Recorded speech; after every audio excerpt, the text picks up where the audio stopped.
Psalm 1. Blessed is the one who does not walk in step with the wicked, or stand in the way that sinners take, or sit in the company of mockers, but whose delight is in the law of the Lord, and who meditates on his law day and night.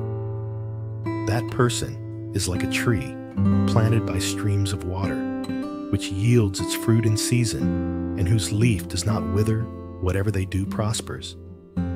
Not so the wicked. They are like chaff that the wind blows away.